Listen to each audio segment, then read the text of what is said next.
It's a summer morning in the Middle Ages, and your village has gone insane. Your neighbor is screaming that her skin is burning off. The blacksmith is swinging at demons only he can see, and your own fingers have started to tingle. Here's the horror. The thing doing this to everyone, you ate it. This morning, everyone did. Not poisoned bread.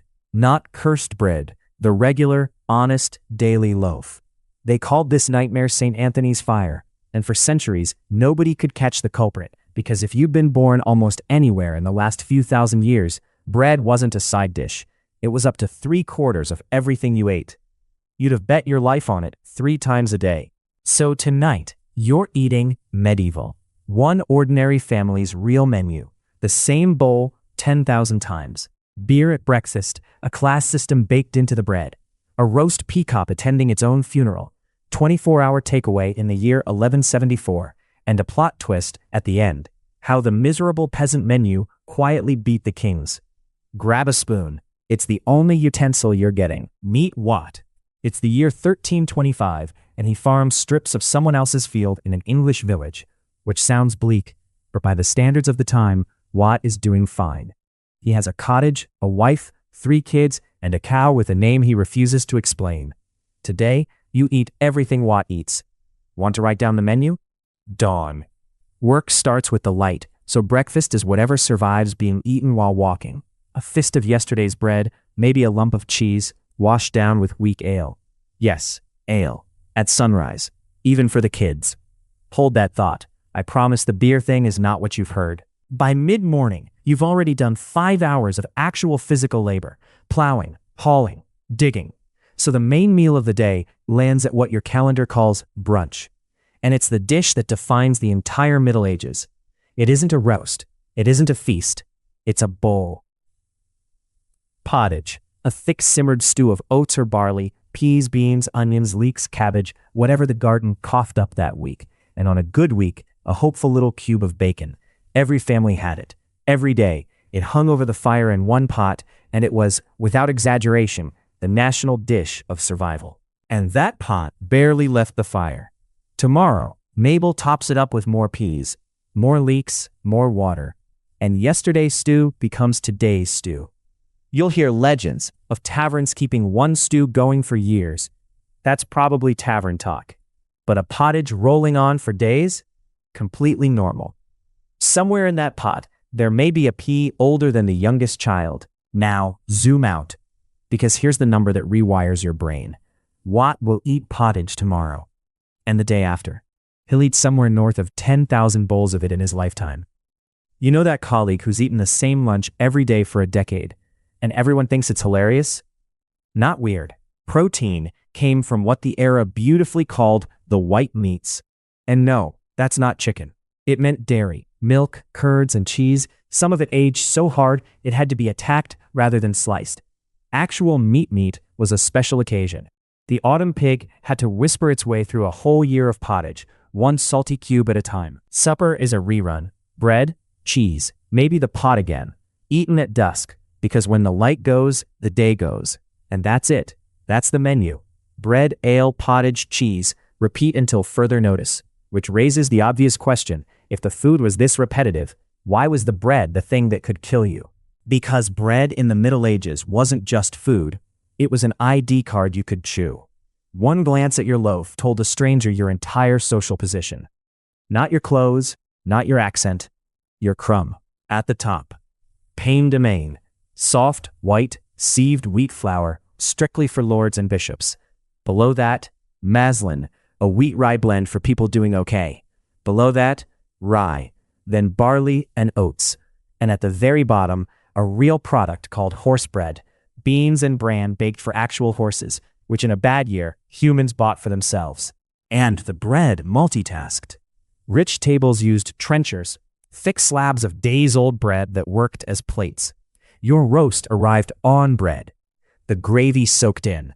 And afterwards, the trencher, now a flavor-saturated gravy sponge, went to the poor at the gate or to the dogs, depending presumably on who looked hungrier. Bread mattered so much that in 1266, England passed a national law about it, the assize of bread, pinning the size and price of every loaf to the price of grain. Cheat your customers, and London could have you dragged through the streets on a sled with the offending loaf tied around your neck. Public shame with baked goods, which, the story goes, is where the baker's dozen comes from. Toss a 13th loaf into every batch of 12, and no scale in the city can ever call you a cheat. 13 loaves wasn't generosity, it was insurance with a crust on it. But the law could only check your bread's weight, not what was living inside it. Rye, the poor family's grain, has a stalker, a fungus called ergot, which thrives in wet summers and slips little black grains in among the real ones. Milled in, baked in, eaten. Its active chemicals are close cousins of LSD. The drug was literally first made from ergot in 1938. That was St. Anthony's fire. Whole villages tripping, burning, convulsing from breakfast. Sufferers made pilgrimages to the monks of St. Anthony, and many actually recovered there, which looked exactly like a miracle. Here's the part that gets me. The monks' hospitals served wheat bread. No rye, no ergot. The miracle cure for the bread was other bread. Right. The beer. Because you've heard the story, medieval water was deadly sewage soup, so everyone, toddlers included, stayed safely sloshed from dawn till dusk. It's one of the internet's favorite history facts. It is also, delightfully, backwards. Medieval people drank water constantly, from wells, springs, and rivers they were genuinely picky about. By the 1240s, London had built the Great Conduit, fresh water piped under the streets into Cheapside, free for everyone. You don't build public plumbing for a liquid you believe is poison. The real reason for all the ale is simpler. Water has 0 calories, and Watt burns 3,000 or 4,000 a day swinging tools. Ale is liquid bread, brewed from grain, thick with energy, and everyday small beer was so weak, around 1%, that a toddler could have 3 and still make it to nap time upright. And who made it? Women. Brewing was the great medieval side hustle, run from ordinary kitchens by alewives. And when a batch was ready, you'd shove a pole over your front door, called an ale stake, and your house simply was a pub until the ale ran out. Imagine your neighbor's porch light, meaning happy hour. So, the correction goes like this. They didn't drink ale because the water would kill them. They drank ale because ale was food, and they drank water like it was water. History's less dramatic than the meme. It's also smarter. And honestly, that's better. Now, let's leave the village, because Watt's cousin lives in London, and in the city, the entire food game changes. Rule 1 of medieval city living. Your rented room almost certainly has no kitchen, no oven, and in a city built of timber and thatch, absolutely nobody wants you experimenting with fire. So, what do thousands of kitchenless Londoners do? They order out. Around 1174, a clerk named William Fitzstephen described a public cookshop on the Thames, where at any hour of day or night, you could buy roast, fried, or boiled dishes, fancy or cheap, for exactly what you could afford.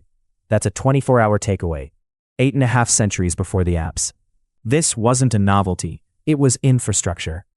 For huge numbers of ordinary city folk, buying cooked food was the default way to eat, every single day. Grandma's legendary home cooking? Grandma was in the pie queue with everyone else.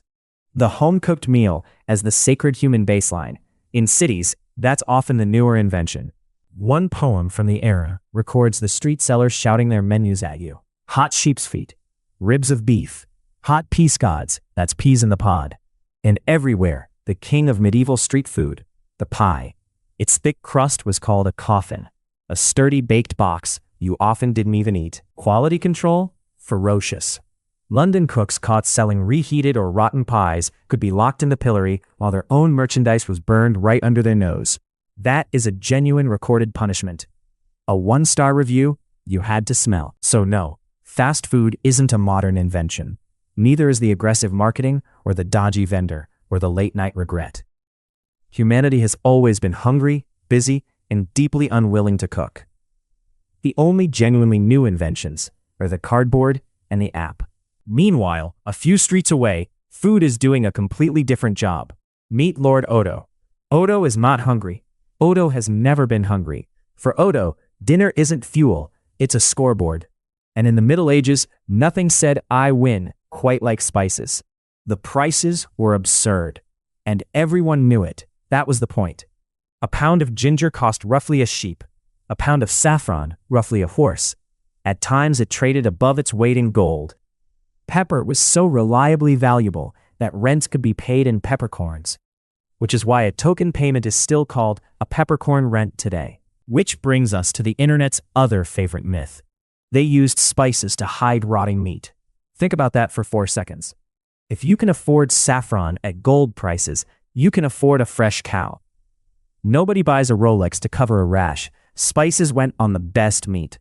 The whole point was showing off both, and show off they did. Feast kitchens gilded food with actual gold, dyed dishes blue and green just to prove they could, sculpted sugar into castles, and served peacocks roasted, then redressed in their own feathers, beak and all, like the bird was attending its own funeral in costume. Here's the thing to hold on to. Every plate in this whole story is talking. Watt's bowl says, "We survived another winter." The street pie says, "I'm busy." Odo's peacock says, "Kneel." Food has never been just food. It's the oldest social media we have. Above Watt, above Odo, above every pie stall in London sat the one power that told all of them what to eat: the church.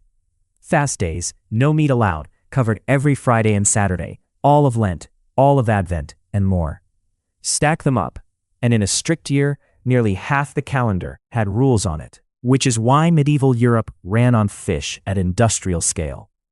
Herring, salted by the barrel, millions at a time, and stockfish, cod air-dried in Norway until it was hard as a plank, which had to be beaten with a hammer before you could even think about cooking it.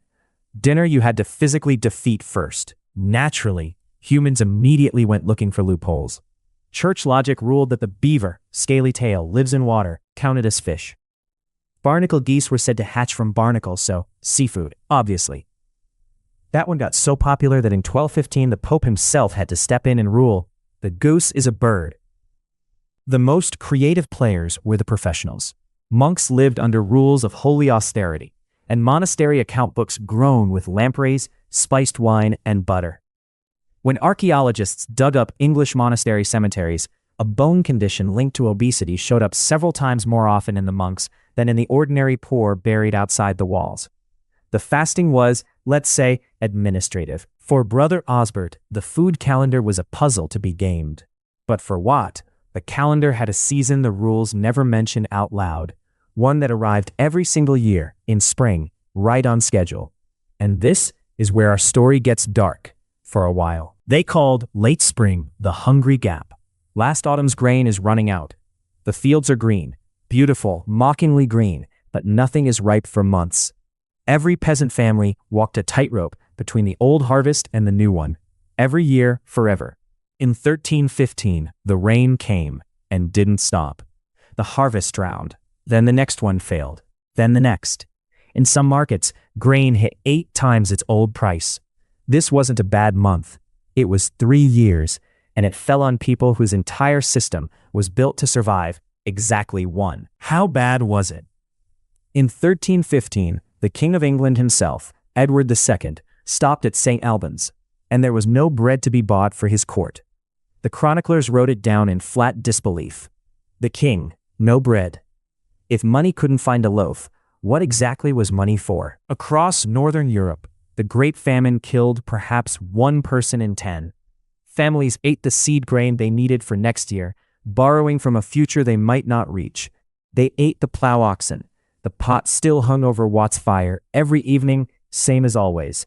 Some evenings, there was nothing in it but water and hope. And once you've seen the famine, the entire menu snaps into focus.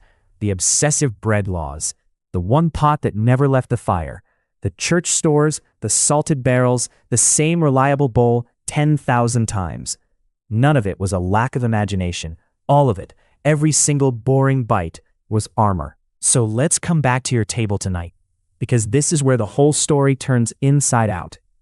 Here is what no medieval person ever saw, not once, not even the richest king.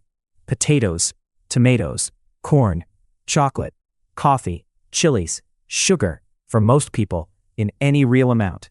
All of it, still locked away in the Americas and beyond. Sit with that. Italian food with no tomato. Ireland, no potato. 1,000 years of curry with no chili. Pizza as you know it, with tomato on top, is only about 2 centuries old. Half the ancient traditional dishes on Earth are younger than the piano. And now the twist the skeletons tell. Dig up a medieval peasant, and the teeth are startlingly good. Almost no sugar, remember? Dig up the well-fed elite, and you find gout and rich diet bone disease. What's miserable menu? Whole grains, vegetables, barely any sugar, reads suspiciously like the menu expensive restaurants now sell as a lifestyle. Because here's the flip. Everything Udo flexed is now the cheap stuff. Sugar, white bread, meat, every day, spices from 3 continents for pennies, strawberries in January. And everything Watt resented, the dense, dark loaf, the seasonal veg, the plain stew, got rebranded as artisan and sold back to us at a premium. Scarcity didn't disappear. It did a backflip. The one thing that never flipped? Watt ate the same bowl 10,000 times, but almost never alone. Same pot, same faces, same fire, every night of his life. We got the infinite menu, and somewhere along the way, a lot of us ended up eating it solo over a sink. Somewhere, Watt is grinning. And when supper ended, Watt's day had one more secret. The light died, no switch, no lamp, a blackness you have never experienced. And what people actually did inside those pitch-black hours is its own upside-down world. Whole villages waking at midnight, on purpose. We've already dug up that whole story. What did people do all day before electricity?